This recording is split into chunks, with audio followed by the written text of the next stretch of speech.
ஓம் சாந்தி 21/8/2025. இனிமையான குழந்தைகளே, நீங்கள் அசுர வழியில் செல்வதால் வழி மாறி விட்டீர்கள்.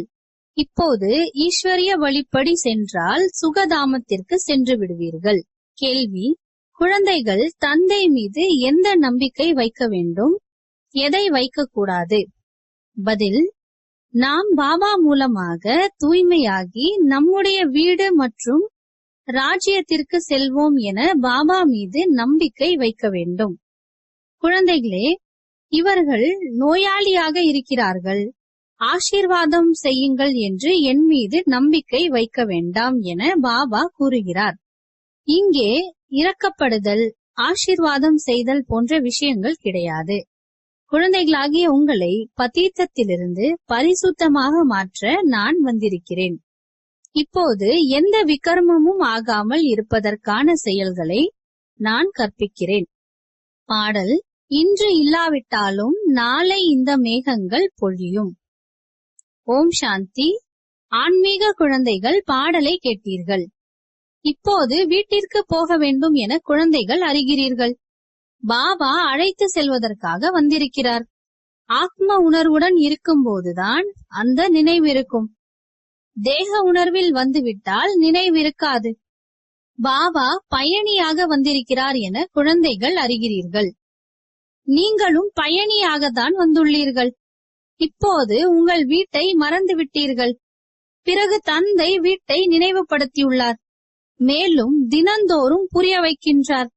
சத்தோ பிரதானமாக மாறாதவரை போக முடியாது. பாபா சரியாக சொல்கிறார் என குழந்தைகளுக்கு புரிகிறது. தந்தையும் கூட குழந்தைகளுக்கு ஸ்ரீமத் கொடுக்கும் பொழுது நல்ல குழந்தைகள் அதன்படி நடக்கிறார்கள். இச்சமயம் நல்ல வழியை கொடுக்கக்கூடிய தந்தை யாரும் இல்லை.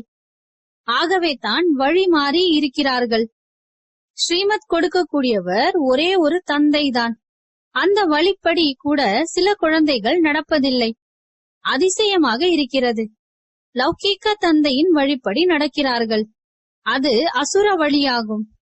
இதுவே நாடகமாகும். நீங்கள் அசுர வழிப்படி நடந்து இந்த நிலையை அடைந்துள்ளீர்கள் என குழந்தைகளுக்கு புரிய வைக்கின்றார். இப்போது ஈஸ்வரிய வழிப்படி நடப்பதால் சுகதாமத்திற்கு சென்று விடலாம். அது எல்லையற்ற சொத்தாகும். தினந்தோறும் புரிய வைக்கின்றார். குழந்தைகள் எவ்வளவு மகிழ்ச்சியாக இருக்க வேண்டும். அனைவரும் இங்கேயே இருக்க முடியாது. வீட்டில் இருந்தாலும் நினைவில் இருக்க வேண்டும். இப்போது நடிப்பு நிறைவடைய போகிறது.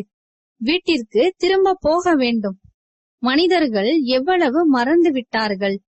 இப்போது அவர்களுடைய வீடு, ராஜ்யத்தையும் கூட மறந்து போயிருக்கிறார்கள் என கூறப்படுகிறது அல்லவா? இப்போது வீட்டையும் நினையுங்கள் என பாபா கூறுகின்றார். உங்கள் ராஜ்யத்தையும் நினைவு செய்யுங்கள். இப்போது நடிப்பு முடிவடைய போகிறது. இப்பொழுது திரும்பி வீட்டிற்கு போக வேண்டும். மறந்துவிட்டீர்களா?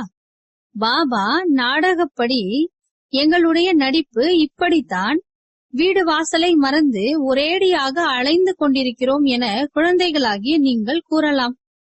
பாரதவாசிகள் தான் தங்களுடைய உயர்ந்த தர்மம் கர்மத்தை மறந்து தெய்வீக தர்மத்தையும் தெய்வீக கர்மத்தையும் தாழ்த்திவிட்டனர். இப்போது பாபா வந்து உங்களுடைய தர்மமும் கர்மமும் இவ்வாறு இருந்தது என எச்சரிக்கிறார். அங்கே உங்களுடைய கர்மங்கள் எந்த ஒரு தீங்கும் தராததாக இருந்தது என கூறுகின்றார். கர்மம், அகர்மம், விகர்மத்தின் விளைவுகளை பாபாதான் உங்களுக்கு புரிய வைக்கிறார். சத்யுகத்தில் கர்மம் தீங்கு தராததாக இருக்கிறது. ராவண ராஜ்யத்தில் கர்மம் தீங்கு விளைவிக்க கூடியதாக இருக்கிறது. இப்போது தர்மத்தையும் கர்மத்தையும் உயர்ந்ததாக மாற்ற தந்தை வந்திருக்கிறார். எனவே இப்போது ஸ்ரீமத் படி உயர்ந்த கர்மத்தை செய்ய வேண்டும்.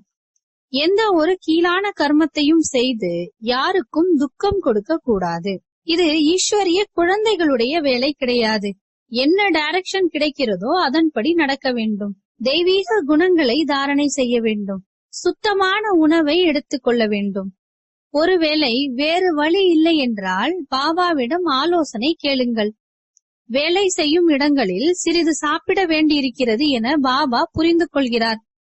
நீங்கள் யோக பலத்தினால் ராஜ்யத்தை ஸ்தாபனை செய்கிறீர்கள். பதீத உலகத்தை பாவனமாக மாற்றுகிறீர்கள் என்றால் உணவை தூய்மைப்படுத்துவது பெரிய விஷயமா? வேலை செய்ய வேண்டும், பாபாவினுடையவர்களாக ஆகிவிட்டால் அனைத்தையும் விட்டுவிட்டு இங்கேயே வந்து இருக்க வேண்டும் என்பது கிடையாது.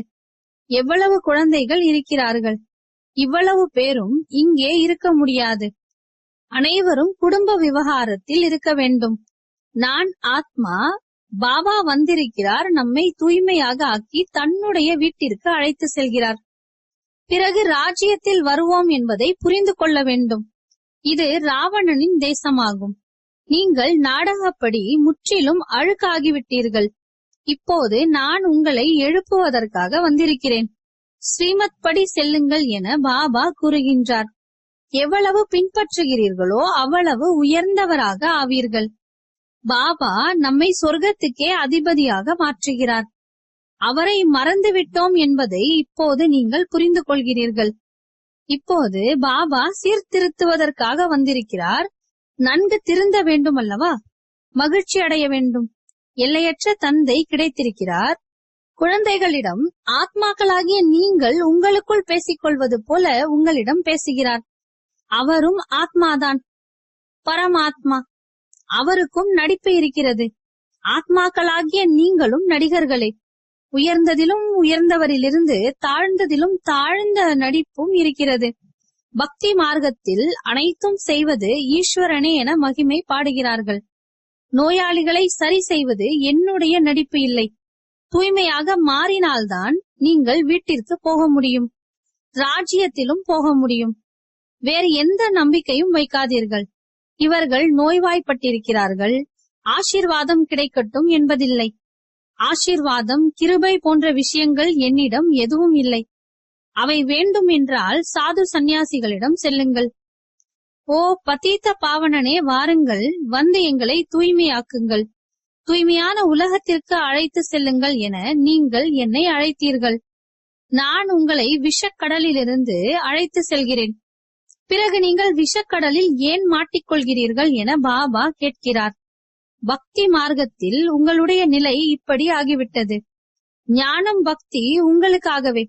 சந்நியாசிகள் கூட ஞானம், பக்தி, வைராகியம் என்கின்றனர். ஆனால் அதனுடைய பொருளை அவர்கள் அறியவில்லை. இப்போது உங்களுடைய புத்தியில் ஞானம், பக்தி, பிறகு வைராகியம் என்பது இருக்கிறது. எனவே எல்லையற்ற வைராகியத்தை கற்பிப்பவர் வேண்டும். இது சுடுகாடு என பாபா புரிய வைத்துள்ளார். இதன் பிறகு சொர்க்கமாக ஆக வேண்டும். அங்கே ஒவ்வொரு செயலும் நன்மை பயக்கக்கூடியதாக இருக்கிறது. இப்போது பாபா உங்களுக்கு விக்கர்மம் நடக்காத அளவிற்கு கர்மங்களை கற்பிக்கிறார். யாருக்கும் துக்கம் அளிக்காதீர்கள். பதீத்தர்களின் உணவை சாப்பிடாதீர்கள். விகாரத்தில் ஈடுபடாதீர்கள். இதில்தான் அபலைகள் மீது கொடுமை இழைக்கப்படுகிறது. மாயா எப்படி தடையை ஏற்படுத்துகிறது என்பதை பார்த்து கொண்டே இருக்கிறீர்கள். இது அனைத்தும் குப்தமாகும். அசுரர்களுக்கும் தேவதைகளுக்கும் இடையே யுத்தம் நடந்தது என்கிறார்கள்.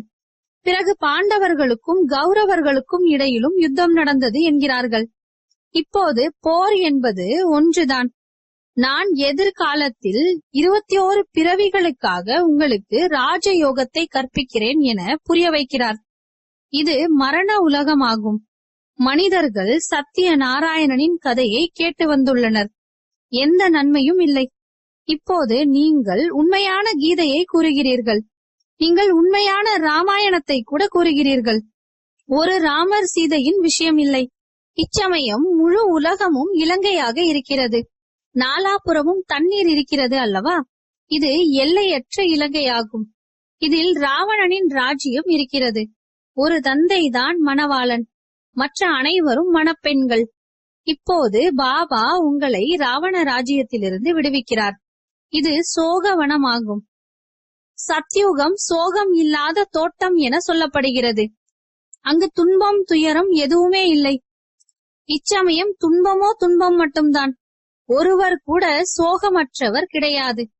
அசோகா ஓட்டல் என பெயர் வைக்கின்றனர்.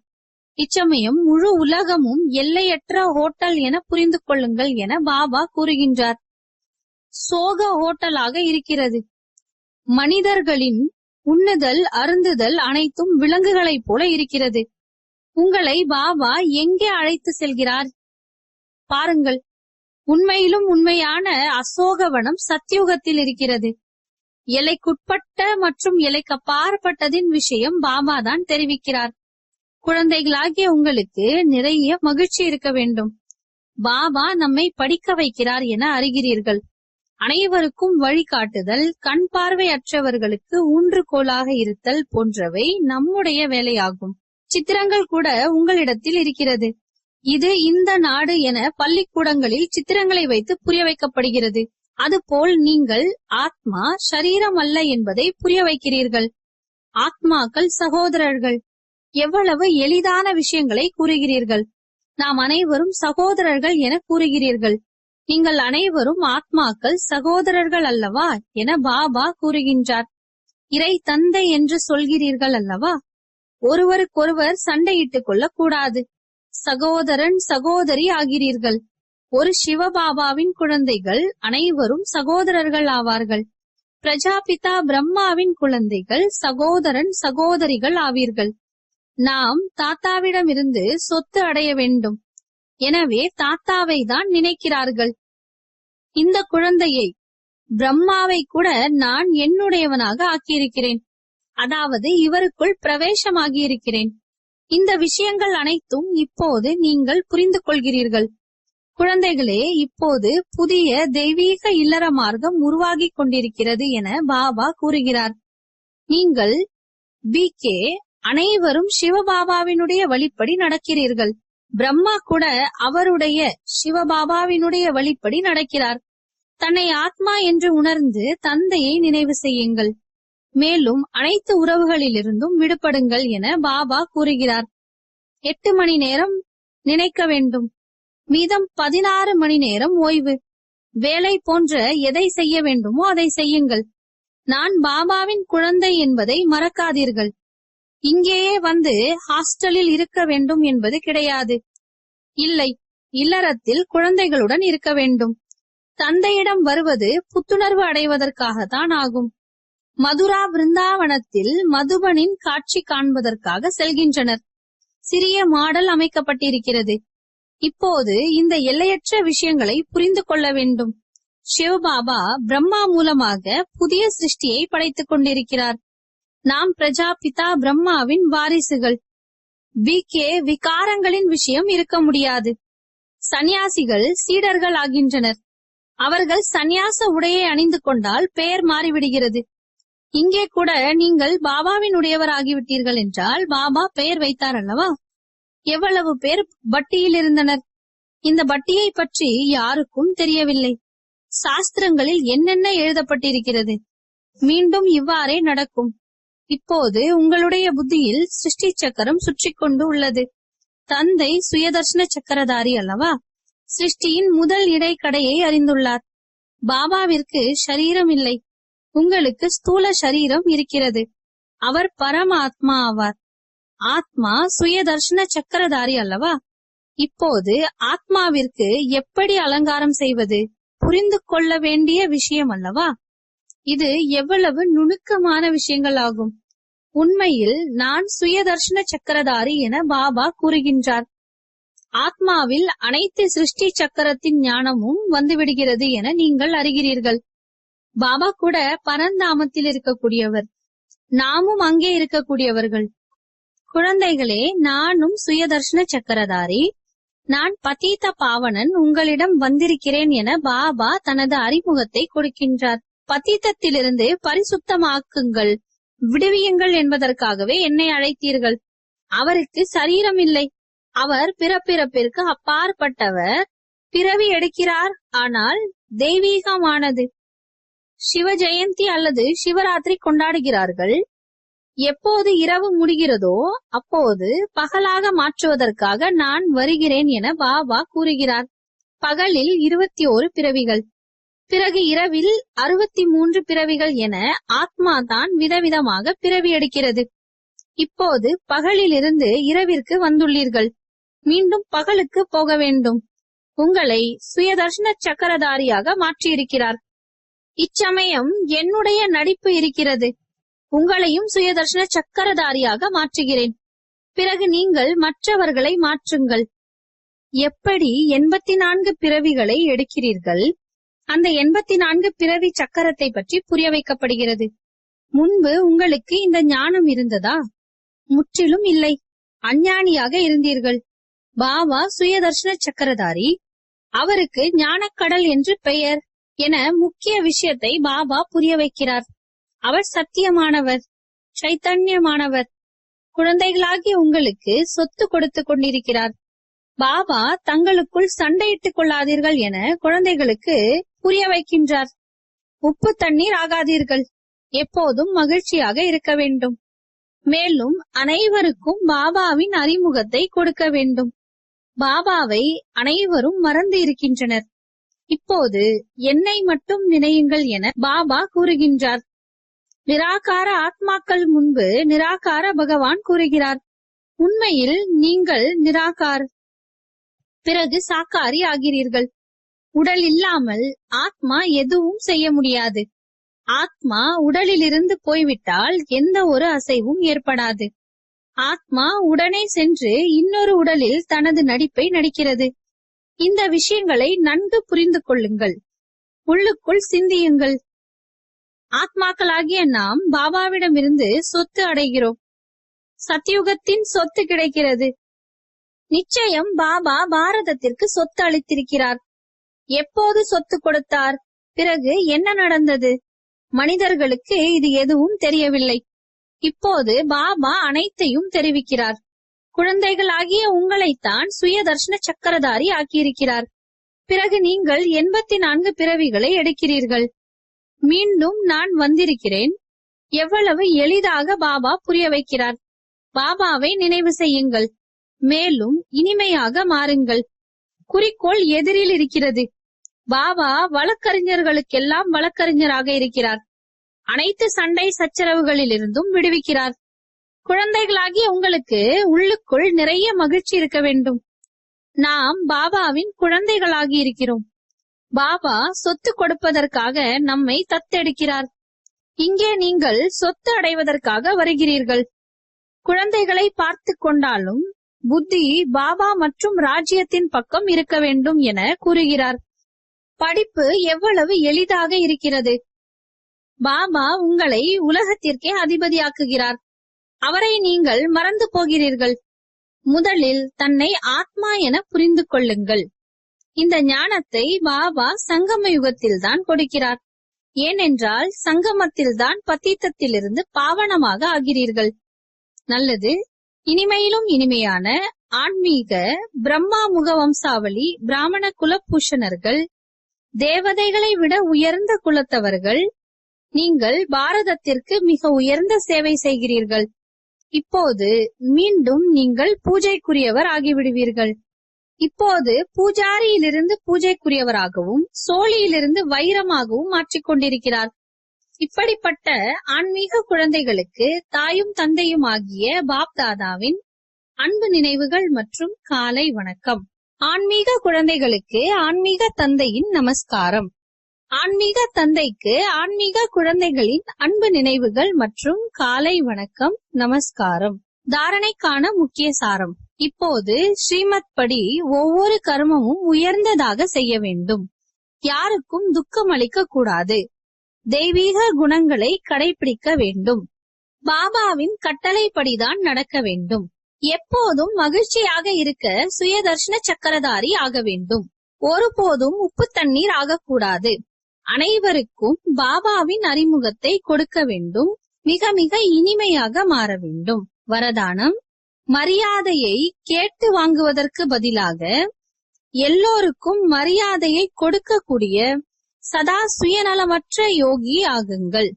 உங்களுக்கு யாரேனும் மரியாதை கொடுத்தாலும், உங்களை ஏற்றுக்கொண்டாலும் அல்லது ஏற்றுக்கொள்ளவில்லை என்றாலும், நீங்கள் அவர்களை தன்னுடைய இனிமையான சகோதரனாகவும் சகோதரியாகவும் ஏற்றுக்கொண்டு சதா சுயமரியாதையில் இருந்து அன்பான பார்வையுடன், அன்பான உள்ளுணர்வுடன் ஆத்மீக மரியாதையை கொடுத்து கொண்டே செல்லுங்கள். இவர்கள் மரியாதை கொடுத்தால் நான் மரியாதை கொடுப்பேன். இது கூட ராயலாக யாசிப்பதாகும். இதில் சுயநலமற்ற யோகி ஆகுங்கள். ஆன்மீக அன்பினுடைய மழையின் மூலமாக எதிரியை கூட நண்பனாக ஆக்கிவிடுங்கள். உங்கள் முன்னால் யாரேனும் கல்லை விட்டு எரிந்தாலும் கூட நீங்கள் அவர்களுக்கு ரத்தினங்களை கொடுங்கள். ஏனெனில் நீங்கள் ரத்தினங்களின் கடலாகிய தந்தையின் குழந்தைகள். ஸ்லோகன்: உலகத்தின் புதிய படைப்பிற்கான காரியத்திற்காக 2 சப்தங்களை நினைவில் வையுங்கள்: கருவி மற்றும் பணிவு. நான் ஒரு கருவி மட்டுமே என்று புரிந்து கொள்ள வேண்டும் மற்றும் பணிவாக இருக்க வேண்டும். அவ்யக்த சமிஞை: சகஜ யோகி ஆக வேண்டும் என்றால் பரமாத்மா அன்பின் அனுபவி ஆகுங்கள். சேவையில் வெற்றிக்கான முக்கிய சாதனம் தியாகம் மற்றும் தபஸ்யா. அப்படிப்பட்ட தியாகி மற்றும் தபஸ்யாவின் அர்த்தம் சதா தந்தையின் மீது கொண்ட அன்பில் மூழ்கியிருத்தல், அன்பினுடைய கடலில் மூழ்கியிருத்தல், ஞானம், ஆனந்தம், சுகம், சாந்தியின் கடலில் மூழ்கியிருத்தல். இந்த நிலையையே தபஸ்வி என்று சொல்லப்படுகிறது. அப்படிப்பட்ட தியாகியாக தபஸ்வியாக இருப்பவர்களே உண்மையான சேவாதாரி ஆவார்கள். ஓம் சாந்தி.